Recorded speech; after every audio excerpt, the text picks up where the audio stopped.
드립니다. 오늘의 설교 제목은 이겁니다. 깨어 기도하지 않으련. 주님께서 우리에게 말씀하십니다. 다시 한번 저를 쫓아갈까요? 깨어 기도하지 않으련. 저는 이 질문에 여러분이 아멘 하겠습니다 라는 대답으로 오늘 말씀을 듣고 은혜를 끼칠 수 있기를 간절히 소망합니다. 사람은 좋은 대학을 졸업하고 좋은 직장을 잡으면 행복할 줄 압니다. 물론 행복하지요. 사랑하는 사람과 결혼하고 함께 있으면 행복할 줄 압니다. 세상에서 성공하고 출세하고 인정받고 남부럽지 않으면 행복할 줄 압니다. 돈이 많아 부족함 없이 살면 행복할 줄 압니다. 물론 행복합니다. 그러나 그 행복이 길지 않더라는 겁니다. 우리 아이들이 각방이 생겼습니다. 그 기쁨과 그 감격이 며칠 갈까요? 처음에는 막 방방 뛰면서 내 방 생겼다고 좋아하더군요. 그러나 곧 3일 만에 그 모든 것들이 사라지는 것을 봅니다. 새로운 차를 뽑았습니다. 새로운 것이 생겼습니다. 그 기쁨으로 또한 즐거움으로 행복하다 말했습니다. 그러나 오래가지 않더라는 겁니다. 우리가 살아가면서 깨닫는 것이 있지요. 그것들로 아무리 날 채워도, 아무리 모든 것들을 갖게 된다 할지라도 여전히 우리 마음속에는 채워지지 않는 공간이 있더라는 거예요. 그 공간은 세상의 그 어떤 것으로도 채울 수 없는 공간이고, 빨리 아셔야 합니다. 그 공간은 하나님만이 채우실 수 있고 하나님 의로만 채워져야 하는 영혼의 공간이 있더라는 겁니다. 저는 그 공간을 채울 수 있는 여러분 되기를 주의 이름으로 축복합니다. 하나님께서 저와 여러분을 하나님의 형상대로 만드셨기 때문에 인간은 태생적으로 하나님을 향한 욕구를 가지고 있습니다. 우리의 깊고 깊은 곳에는 늘 하나님을 향한 갈증과 갈망을 갖게 되는 것이 우리의 존재라는 거예요. 그 갈증과 갈망은 하나님을 내 마음속에 영접함으로만 채울 수 있고 하나님께 기도함으로만 채워나갈 수 있다는 겁니다. 다시 말해 무슨 말일까요? 하나님이 채워주지 않으면 채울 수 없고 기도하지 않으면 채울 수 없다는 말입니다. 그런데 우리가 바쁘고 분주하면 가장 먼저 빼먹는 시간이 뭐지요? 그 시간을 우리는 기도하는 시간이 아닌가 점검해 보길 원합니다. 우리 삶을 돌아보세요. 가정 안에서 부부간의 대화가 줄고 부모와 자녀가의 대화 시간이 줄었습니다. 곧 그 가정에는 이상 징후가 나타나기 시작합니다. 맞지 않나요? 우리 영혼도 마찬가지입니다. 신앙생활 잘 하다가 하나님과 대화하는 시간이, 기도하는 시간이 점점 줄어들면 이상 징후가 나타나게 되더라는 겁니다. 영성이 메마르고 교회 다니는 것이 즐겁지 않고 봉사하는 것이 내게 마지못해 하는, 억지로 하는 일이 되어버리는 거, 기도 시간이 줄어든 그때 나타난 이상 징후라는 것을 빨리 캐치해야 된다는 거예요. 여러분의 영혼을 오늘 무엇으로 채워가고 계십니까? 여러분의 영혼이 무엇으로 만족감을 누리고 계십니까? 왜 그 만족감과 행복은 짧을까요? 이제 아셔야 합니다. 하나님과 우리의 대화 시간이 충분하지 않으면 나타나는 이상 징후였구나. 사랑하는 성도 여러분, 예수님은 하나님의 아들이셨습니다. 그런데 이 땅에서 사시면서 계속해서 하나님 아버지와 교제하는 기도 시간을 가지신 예수님의 모습을 우리는 성경을 통해 마주하게 됩니다. 우리에게 모범을 보이십니다. 그래야 영혼의 공간을 채울 수 있다. 예수님의 전생애를 살펴보면요, 기도로 시작해서 기도로 맞춰졌다고 말해도 과언이 아닙니다. 예수님은 공생애를 시작할 때 광야에서 40일 금식 기도를 통해서 시작하셨고, 십자가상 마지막 한마디도 무엇인가요? 아버지를 찾으면서 기도하심으로 마치십니다. 아버지, 저 사람들을 용서하옵소서.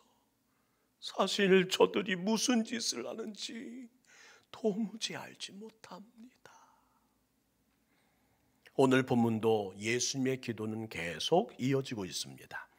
오늘 마태복음 26장 36절 말씀 함께 읽을까요? 시작.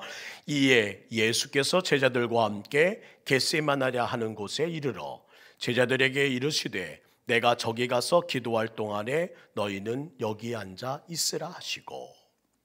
예수님은 곧 십자가에 못 박힐 것을 아셨습니다. 그래서 제자들과 최후의 만찬을 마치신 후에 제자 셋과 함께 겟세마네 동산에 올라가십니다. 거기서 밤새도록 통곡하시면서 기도하시지요. 예수님이 정체 절명의 위기에 선택했던 방법은 하나였습니다. 두려움이 찾아오고 무서움이 찾아오고 내 힘으로 감당할 수 없을 때 찾았던 것은 하나였습니다. 바로 기도였다는 거예요. 왜요?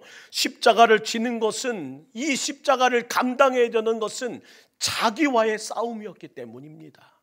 다른 것으로는 절대 감당하지 못합니다. 채우지 못합니다. 이 영혼의 공간, 감당할 수 있는 이 모든 채움은 기도밖에 없다는 것을 우리 예수님은 솔선수범하여 우리에게 보여주고 계세요. 만약 기도 외의 자리에서 자기를 부인하게 되면 분노할 거리요, 대접 못 받으면 화가 나고 서운한 일 겪으면 신경질 날 겁니다. 내가 깨어지는 자리, 내가 부인되는 자리는 오직 기도의 자리 외에는 불가능합니다. 그래서 예수님의 선택은 늘 기도였습니다. 자기와의 싸움에 승리하기 위해서. 같은 사건을 기록하고 있는 누가복음에는 이렇게 구체적으로 기록하고 있습니다. 누가복음 22장 39절이에요. 예수께서 나가사 습관을 따라 감난산에 가심에 제자들도 따라갔더라. 기도는 하루아침에 되는 거 아닙니다. 기도는 하루아침에 되는 거 아니에요. 오늘도 주보에 이런 문구가 써 있습니다. 해가 길어지고 날이 풀리고 있습니다. 기도합시다. 새벽을 깨우며 우리 새벽기도 드리기를 힘씁시다. 어서 교회로 나오세요. 쉽지 않습니다. 쉽지 않아요. 기도는 하루아침에 되는 게 아니라는 겁니다. 위기 순간이 닥치면 기도 나오겠지요? 아닙니다. 평소에 기도하지 못하던 사람들은 위기의 순간에도 기도하지 못하더라고요. 왜요? 어디로 갈지 방향을 잡지 못하는 이들이 많더라는 겁니다. 우왕좌왕 갈팡질팡하지 이게 주님께 가야 될 문제구라는 것을 깨닫게 되는 것은 기도해온 사람들만이 찾게 되는 방향성이더라는 거예요. 잊지 마세요. 기도는 하루아침에 되는 거 아닙니다. 그러면요, 습관이 중요합니다. 따라합시다. 기도 습관. 샘물이 모여 강이 되고요, 강물이 모여 바다가 되듯이 습관이 모이면 행동이 되고, 행동이 모이면 삶이 되고, 이것들이 모여 완성되는 것이 인생이라는 겁니다. 혹자는 말합니다. 습관은 작은 실을 엮은 밧줄과도 같다. 작은 실로 엮은 밧줄과도 같은 것이 습관이다. 한 가닥 얇은 실을 엮다 보니 어느새 끊어지지 않는 단단한 견고한 밧줄이 되는 법이에요. 어서 기도의 밧줄을 한 가닥 엮어나가는 동북교회가 될 수 있기를 원합니다.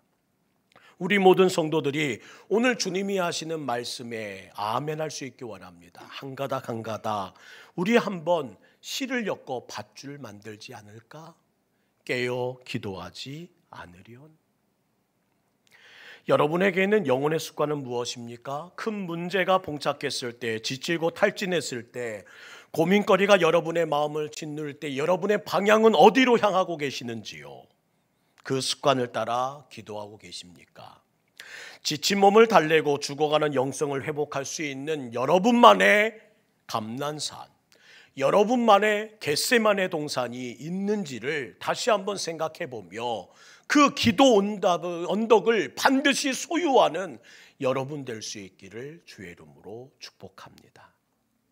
겟세마네는 기름 짜는 틀이란 뜻을 갖고 있어요.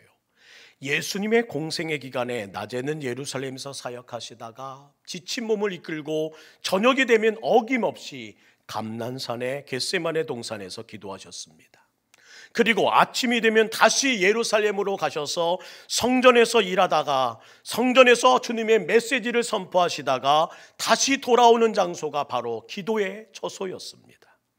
공생의 기간에 항상 찾으셨던 그 기도의 처소가 바로 감난산이었고 또한 겟세마네 동산이었다는 거예요.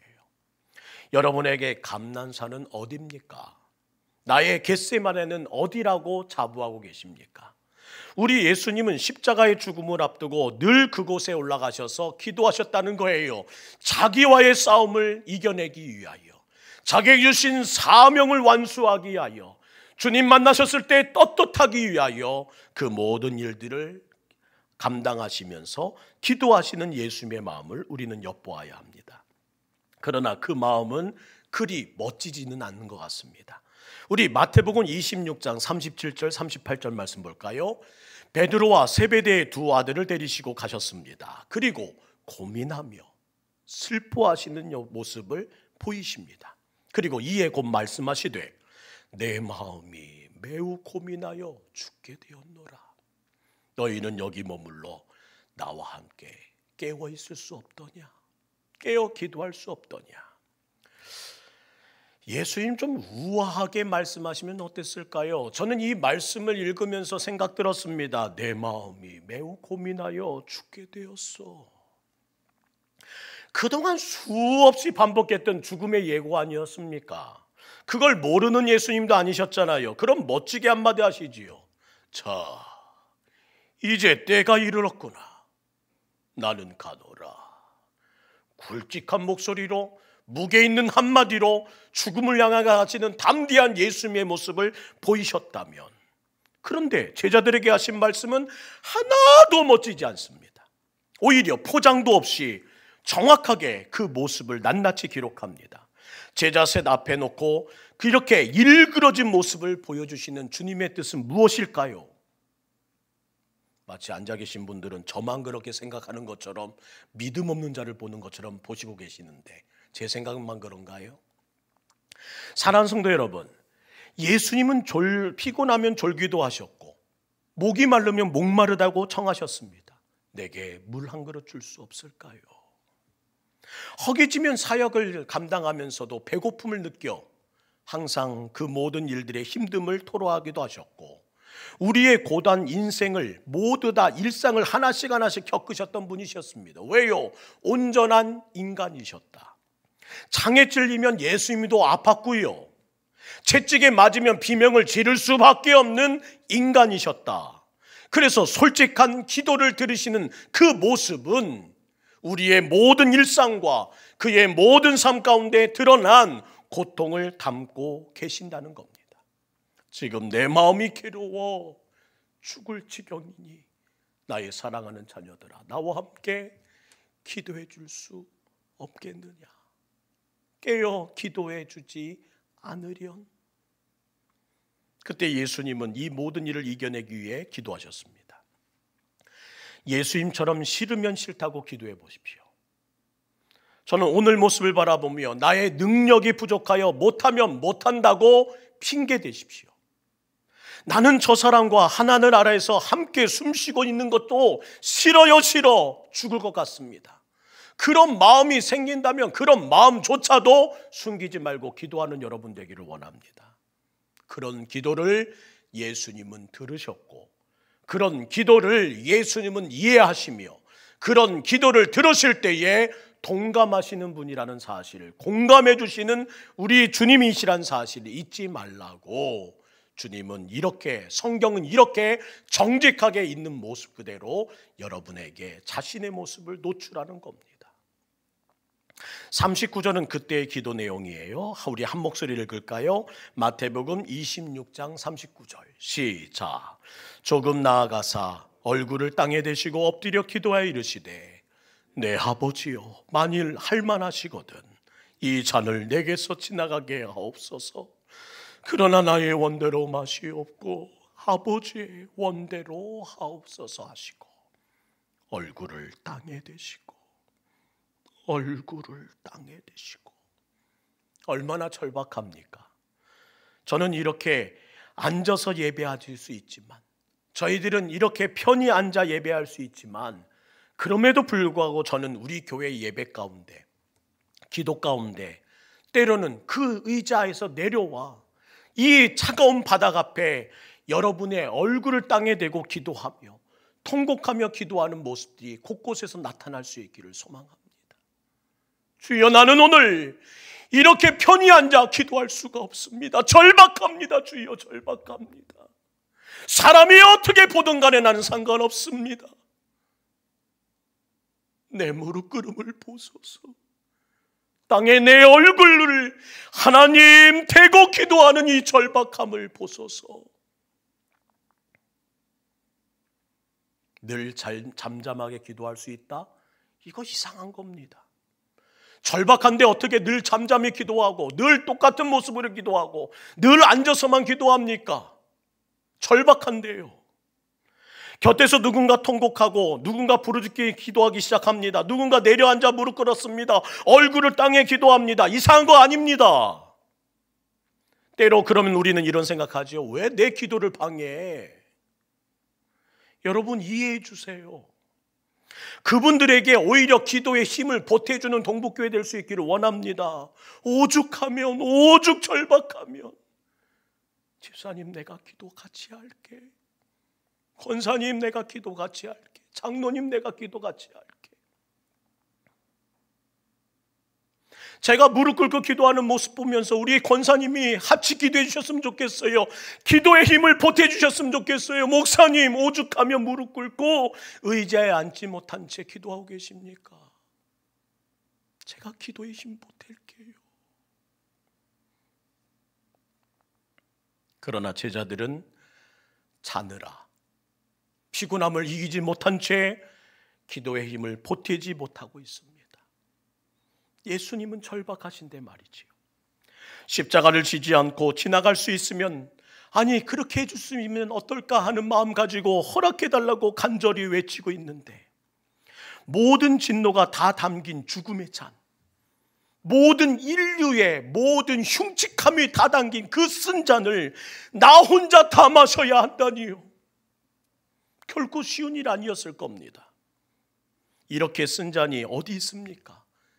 이렇게 썩은 내 나는 잔이 어디 있습니까? 시편 75편 8절은 이렇게 그 잔을 이렇게 고백합니다. 여호와의 손이 잔에 있어 술거품이 일어나는 거다. 속에 섞은 것들이 가득한 이 잔을 하나님이 쏟아내시나니 실로 그 찌꺼기까지도 땅의 모든 악인이 기울여 마셔야 될 잔이니, 이 쓴 잔은 악인들이 마셔야 할 잔입니다. 그 찌꺼기까지 긁어 마셔야 하는 잔을 지금 예수님이 손에 들고 계십니다. 그 악인의 잔, 죄 없는 내가 왜 마셔야 합니까? 아무리 붕어즙이 좋다고 먹어 하더라도 그렇게 못 마시던데요. 근데 왜 내가 마시냐고요? 그걸 왜요? 그런데 한 가지 단서가 있습니다. 만약 이것이 하나님의 뜻이라면, 따라합시다. 만약 이것이 하나님의 뜻이라면 마시겠습니다. 예수님은 자기의 기도 제목을 가지고 계셨습니다. 분명 소원을 갖고 기도하셨습니다. 살고 싶습니다. 벗어나고 싶습니다. 기도는 개인의 사정을 구하는 거라면서요. 힘들고 어려울 때 주님께 기도하라고 하셨잖아요. 간절히 원하는 것이 있으면 부르짖으라 하셨잖아요. 그러면 응답하신다면서요. 그러나 내 뜻대로가 아니라, 자신의 원대로가 아니라 하나님의 뜻이 이루어지길 기도하시는 예수님의 모습입니다. 두렵고 떨렸습니다. 고민되고 슬펐습니다. 마음 한구석에는 여전히 자신의 살고자 하는 뜻이 있습니다. 하지만 예수님은 하나님의 뜻대로 이뤄달라는 기도를 드렸다는 말입니다. 공포가 십자가를 보면 볼수록, 골고다 언덕을 생각하면 생각할수록, 그곳에서 죽을 나의 모습을 묵상하면 묵상할수록 몰려오고 몰려왔습니다. 그래서 제자들에게 이렇게 부탁하시네요. 마태복음 26장 40절 41절 함께 읽겠습니다. 시작. 제자들에게 오사 그 자는 것을 보시고 베드로에게 말씀하시되 너희가 나와 함께 1시간도 이렇게 깨어있을 수 없더냐? 시험에 들지 않게 깨어 기도하라. 마음에는 원이로되 육신이 약하도다 하시고, 너희가 나와 함께 1시간도 이렇게 깨어있을 수 없더냐? 나라가 이 지경인데, 민족이 이토록 어려움을 처했는데, 온 세상이 전쟁의 옆에와 애교적인 갈등으로 이 애교 외교의 문제 때문에 자연재해의 불씨로 인하여 이 모든 화염으로 인하여 속병을 앓고 있는 이때에 이 모든 뉴스를 보면서까지도 한 시간도 깨어 있을 수 없더냐. 너희 자녀의 모습을 바라보며 그 속다는 소가리를 가슴에 품고도 너희가 나와 함께 한 시간도 이렇게 깨어있을 수 없더냐. 하나님의 부탁의 말씀이 저와 여러분에게 들리는 주일 아침이 되길 주의 이름으로 축복합니다. 지금은 사순절이에요. 사순절이라도 한 시간도 깨어 있을 수 없더냐. 오늘도 주님은 여러분에게 이렇게 말씀하십니다. 나와 기도하지 않으련. 나와 기도하지 않으련. 새벽 1시간이라도, 골방 1시간이라도, 그것마저 시간이 바쁘다면 퇴근 후 1시간이라도 나와 기도할 수 없으리란. 왜요? 시험 들지 않기 위해. 마음은 원이로되 육신이 약하기에 깨어 기도해야 한단다. 깨어 기도해야 한단다. 우리에게 얼마나 많은 시험거리가 있습니까? 하루에도 수십 가지, 수백 가지의 시험거리를 찾아오는 것을 우리는 마주하지 않습니까? 그러나 기도하고 있으면 시험을 이긴다는 주의 말씀이 이렇게 선언되는데, 깨어 기도하지 않으련, 깨어 기도하지 않으련 함께 기도해 주시겠다는 예수님이 계시는데도 왜 기도하지 않을까요? 기도는 물론 원하는 것을 얻기 위해 하는 것입니다.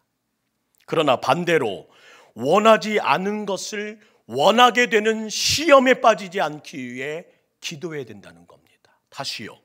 원하지 않는 것을 원하게 되는 시험에 빠지지 않기 위해 기도는 꼭 필요하다는 겁니다. 예수님은 죽으셔야 했습니다. 예수님은 십자가의 길을 가야 했습니다. 그러나 원치 않으셨습니다.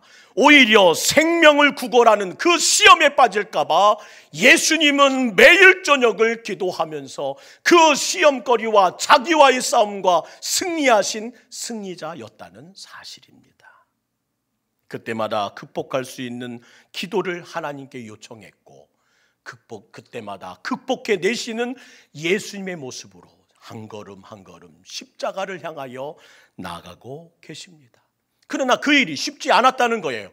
육신을 가졌기에, 인간의 마음을 가졌기에, 고통을 알기에, 배고픔을 알기에, 눈물을 알기에, 그 모든 것이 힘들다는 것을 알기에 42절 말씀 보세요. 다시 두 번째 나아가 기도하여 이르시되, 44절 말씀 볼까요? 또 그들을 두시고 나아가 세 번째 같은 말씀으로, 내 아버지여, 만일 내가 마시지 않고도 이 잔을 지나갈 수 있다면 지나가면 안 될까요? 그러나 아버지의 원대로 되기를 원합니다. 기도하신 후에 두 번, 세 번 같은 내용으로 기도하셨습니다. 누가복음에는 이렇게 반복하는 한 번의 기도, 두 번의 기도, 세 번의 기도를, 예수님의 간절함을 담은 그 기도를 이렇게 기록하고 있네요. 44절 함께 읽을까요? 시작. 예수께서 힘쓰고 애써 더욱 간절히 기도하시니 땀이 땅에 떨어지는 핏방울같이 되더라. 기도할 때 땀이 땅에 떨어져 보신 적은 있으십니까? 그게 언제였나요?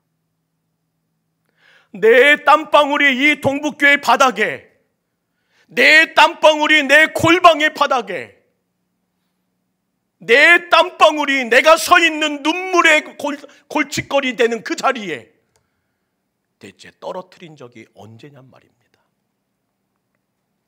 여러분은 기도하면서 땀이 변하여 핏방울 되게 되는 그 느낌을 체험하신 적이 있으신지요? 힘쓰고 애썼다라고 기록합니다. 힘쓰고 애써라는 아고니아 기노마이라는 이 헬라어는 전쟁에 나간 군인이 죽을 힘을 다해 생명 걸고 싸울 때 썼던 전쟁 용어입니다. 내 생명을 겁니다. 예수님은 죽을 힘을 향해 기도하셨습니다. 생명을 걸고. 예수님은 기도하셨습니다. 싸우셨습니다. 생명을 걸고. 따라합시다. 기도는 전쟁입니다.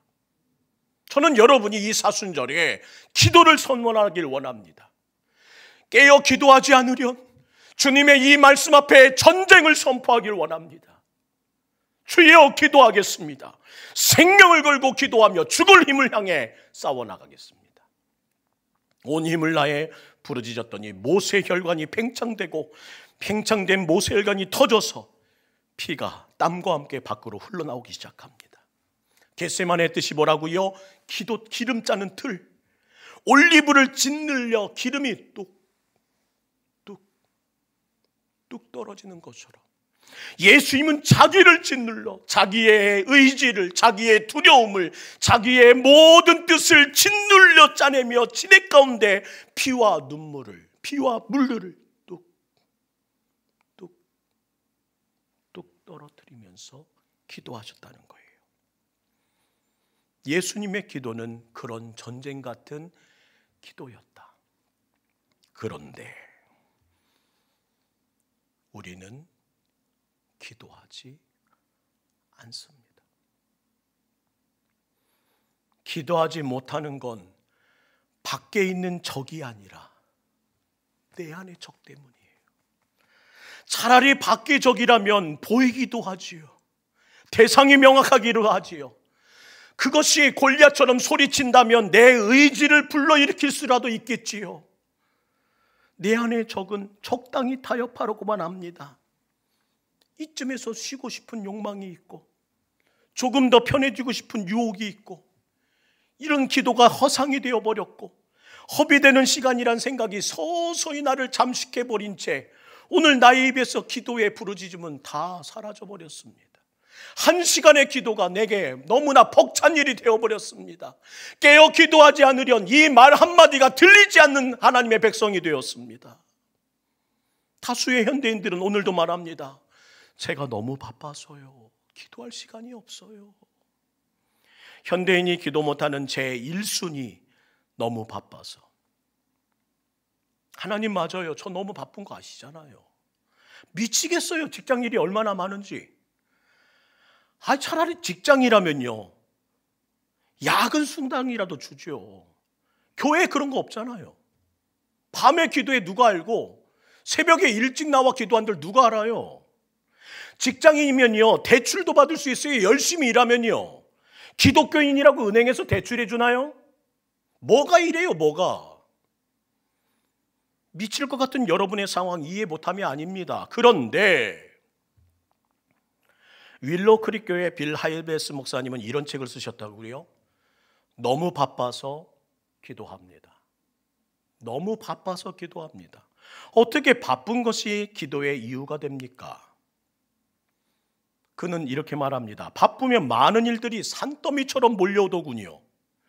이렇게 많은 일들이 산더미처럼 몰려오는데 어떻게 기도하지 않고서 그 많은 일을 감당하시려고 하십니까? 그리도 정신이 없는데 어떻게 기도하지 않고 그 정신없는 상황에 여러분의 마음을 지키려고 하십니까? 여러분 그 질문에 대답해 보세요. 바쁘고 분주한 때일수록, 정신없는 때일수록 더 부지런히 더 많은 시간 할애하여 더 오래 기도하는 것이 정상일까요? 비정상일까요? 이게 상식적인 걸까요? 몰상식적인 걸까요? 결과를 보여드릴까요?